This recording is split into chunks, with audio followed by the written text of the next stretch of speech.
On today's episode of Hillbilly Bike Works, we're changing out these window struts that hold up the windshield on the GS1250.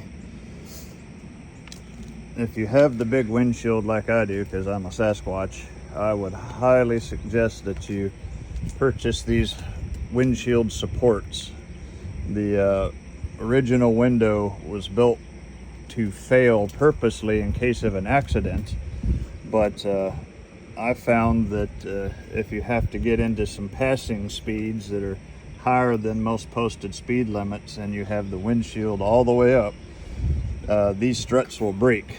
And I did an in the field repair with some epoxy and fiberglass just to make it work so my windshield would hold up. But it's time to replace them, so I ordered some OEM windshield struts and we're going to put them on today. Next phase is to remove this shield that goes under your windscreen. That exposes the whole area. As you can see, here's the mechanism that everything rides on, and you get a little better idea of the repairs I did. Again, this was real quick with AutoZone, epoxy, and fiberglass in the field just to get me back home.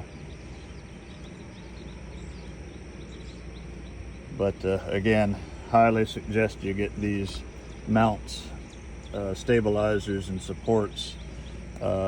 Pretty much any BMW shop has them, and they can even install them for you if you're running the large windshield, because it will break if you have it fully extended and you're getting up into passing speed. The next thing we do is pull those C-clips and the pins out and get the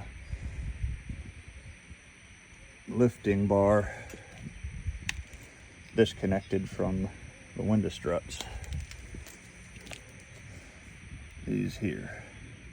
Next, we remove this cap, but take note it's spring loaded. Just got the attaching hardware out of the way, and there's just enough wiggle room to get it around the shaft and turned out of the way so you get access to the sliding bars, top and bottom screw. Now I've lowered that bar, pulled the old one off, and slid the new window strut on. This side's a bit trickier. If you get the mechanism in the right place, you can get it just high enough to come out of the socket and move this out of the way so you can slide the old one off. A lot of this stuff requires special tools, and I'm just brute forcing with my pliers and vice grips just to get into places that my actual tools won't fit just due to spacing. And of course, I put them on backwards, so I'm pulling it back apart again.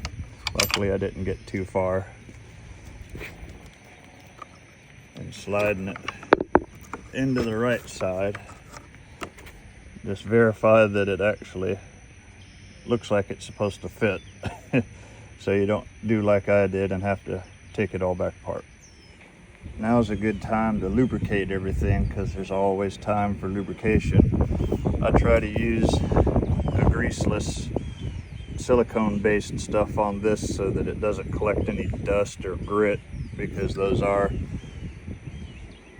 plastic bearings in there on that shaft, and the less crap you get in it, the better. So go real sparing with the lube, but it does help things move along a whole lot better with just a touch of lubrication. And like I said, I prefer the silicone based greaseless.